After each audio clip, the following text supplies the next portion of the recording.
Welcome to my YouTube channel. વિદ્યાર્થી મિત્રો, આજે આપણે ધોરણ 7 જે ભાવિકની અસાઇનમેન્ટ આવી છે વાર્ષિક પરીક્ષા માટે એમાં સેક્શન બીમાં દાખલા નંબર 7 જોઈશું. શું કીધું છે? નીચેની બાદબાકી શોધો. જ્યારે બી આવી બાદબાકી આપેલી હોય ત્યારે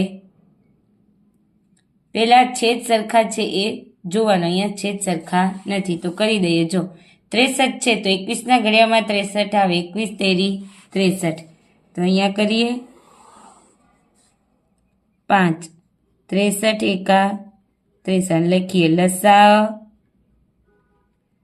બરાબર 63. માઇનસ માઇનસ શું થઈ જશે? પ્લસ. 6 21 ગુણ્યા 3 6 ગુણ્યા 3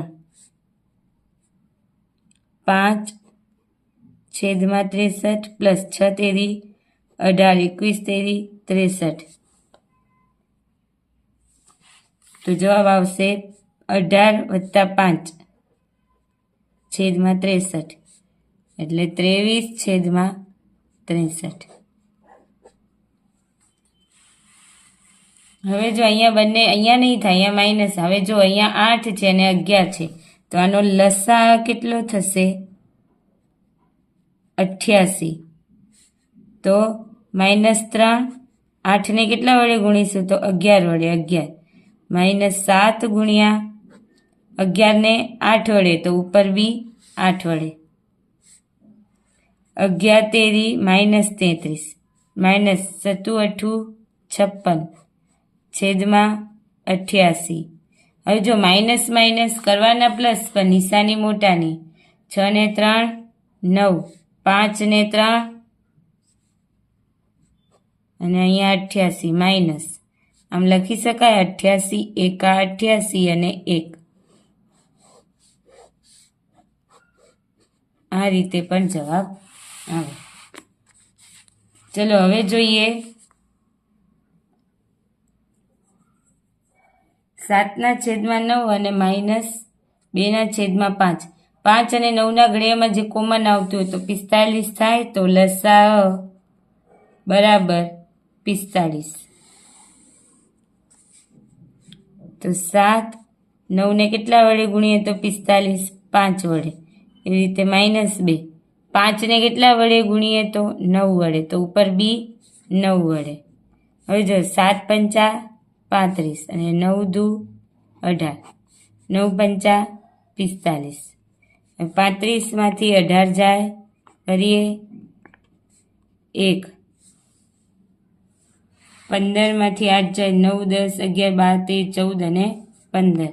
7 આવશે એટલે કેટલા આવશે? 17 છેદમાં 45 એનો જવાબ આવશે. હવે જો અહીંયા મિશ્ર અપૂર્ણાંકમાં આપેલું છે તો પહેલા આપણે અપૂર્ણાંકમાં ફેરવી દઈએ. અપૂર્ણાંકમાં ફેરવવા જો 5 આ 2 છે એનો શું કરવાનો? ગુણાકાર. 5 દુ કેટલા થાય? 10 થાય.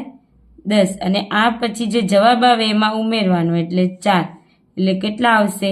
14ના છેદમાં 5. છેદ એમનો એમ રાખી દેવાનો. જો હવે 3 એકા 3 થાય. 3 આ બંનેનો ગુણાકાર ક્રોસમાં 3 એકા 3 પછી 3માં કેટલા ઉમેરવાના? 2. 3 ને 2 એટલે 5ના છેદમાં 3. છેદ સરખા નથી તો આપણે કરીએ લસા. લસા 3 અને 5ના ઘડિયામાં આવે એવું કયું છે? 15. 5ના ઘડિયામાં 5 તેરી 15 અને 3 પંચા 15. ચલો 14 છેદમાં 5. 5ને કેટલા વડે ગુણીએ તો 15 આવે 3. તો ઉપર બી 3 વડે ગુણવાનું. એવી જ રીતે 5ના છેદમાં 3. 3ને કેટલા વડે ગુણીએ તો 15 આવે તો 5. તો ઉપર બી 5 વડે ગુણવાનું. હવે 14 એકા 14 28 14 તેરી 42 અને પાયો પાયો 25. 5 તેરી 15. 42 માંથી 25 જાય જો 12 1. 12 માંથી 5 જાય તો 7 એટલે આવશે 17 છેદમાં 15. તો આને મિશ્ર અપૂર્ણાંક 15 એકા 15. હવે 15માં કેટલા ઉમેરીએ તો 17 થાય તો 2 થાય ને. તો 15 એકા 15 16 અને 17 છેદમાં 15.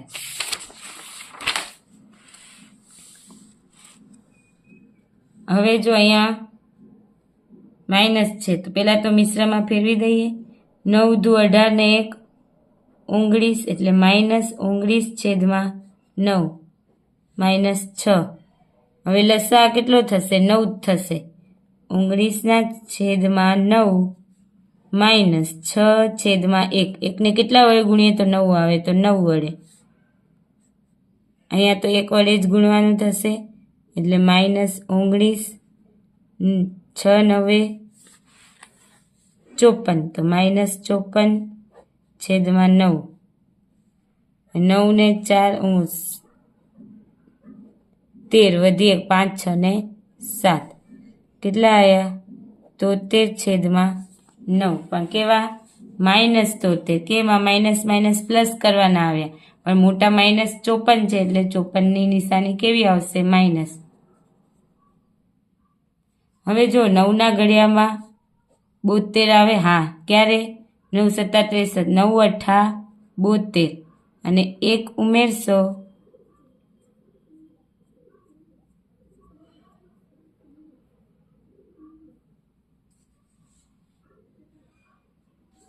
આને આ જવાબ મૂકી દેવાનો.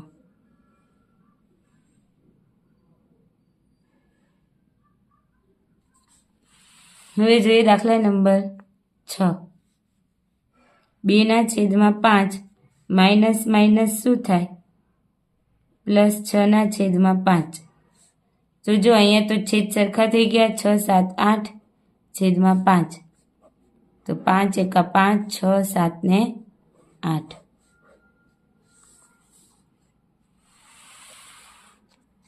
ચલો હવે જોઈએ અહીંયા દાખલા નંબર 7. છેદ સરખા જ છે તો છેદમાં 3 માઇનસ કરવાના પ્લસ 7 ને 5 12 પણ કેવા? માઇનસ. કેમ? 7 મોટા છે એટલે. હવે 3 ચોક 12 પણ કેવા? -4 જવાબ આવશે. હવે જોઈએ દાખલા નંબર 8. નીચેના દરેક ત્રિકોણ અને સમાંતર બાજુ ચતુષ્કોણનું ક્ષેત્રફળ શોધો. તમારે ત્રિકોણ આપેલા છે અને એમાં આધાર અને ઊંચાઈ આપેલી છે. તો જો સમાંતર બાજુ ચતુષ્કોણનું ક્ષેત્રફળ બરાબર આધાર ગુણ્યા ઊંચાઈ. તો આધાર કેટલો આપેલો છે? 5, ઊંચાઈ 3 તો 5 તેરી 15 સેન્ટીમીટરનો વર્ગ જવાબ આવશે. એવી જ રીતે અહીંયા આધાર અને ઊંચાઈ તો લખીએ સમાંતર બાજુ ચતુષ્કોણનું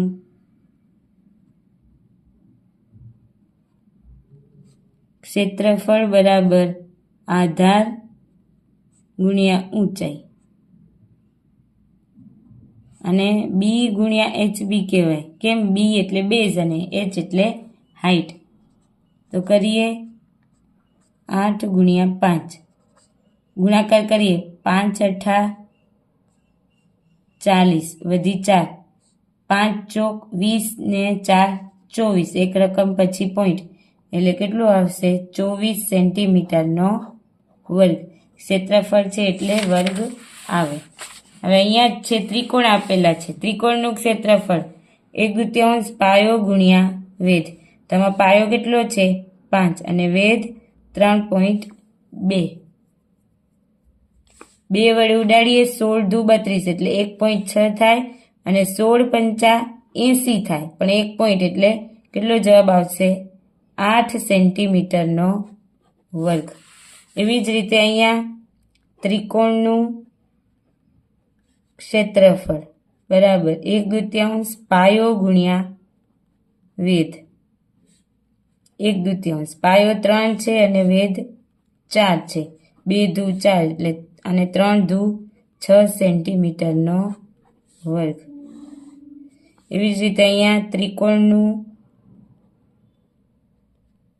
ક્ષેત્રફળ બરાબર 1/2 પાયો ગુણ્યા વેધ. 1/2 પાયો કેટલો આપેલો છે? 3 અને વેધ 2 ઉડી ગયા એટલે કેટલો આવશે? 3 સેન્ટીમીટરનો વર્ગ. હવે 9મું છે સાદું રૂપ આપી ઘાત સ્વરૂપે દર્શાવો. ચલો તો જો આનો આધાર બધાના સરખા છે 3 અને 3. જ્યારે આધાર સરખા હોય ત્યારે ઘાતોનું શું થાય? સરવાળો 3 2 + 4 + 8 ઘાત સ્વરૂપે જ દર્શાવવાનું છે. તો જો 4 5 6 6 ને 8 14 થાય, 8 9 10 અને 4 14 એટલે 3/14. એવી જ રીતે અહીંયા છે 6/15 વચ્ચે શું છે? ભાગાકાર. જો અહીંયા શું હતો? વચ્ચે ગુણાકાર હોય એટલે સરવાળો થાય. આધા સરખા હોય, વચ્ચે ગુણાકાર હોય તો ઘાતોનો સરવાળો. આધા સરખા હોય, વચ્ચે ભાગાકાર હોય તો ઘાતોની બાદબાકી. 15માંથી 10 જાય તો 5, 6/5. હવે અહીંયા જો 2 ની તો 3 ઘાત છે, 3 ની 4 ઘાત છે. હવે 4 છે એને હું 2 ની 2 ઘાત લખી શકું? હા. અહીંયા 3 છે એની એક કોઈ ઘાત ના હોય તો એક તો એને 32. હવે 2 ને આપણે 2 × 2 × 2 × 2 × 2. જો 2 દુ 4, 4 દુ 8, 8 દુ 16 અને 16 દુ 32. કેટલી વાર 2 થયા? 5 વાર.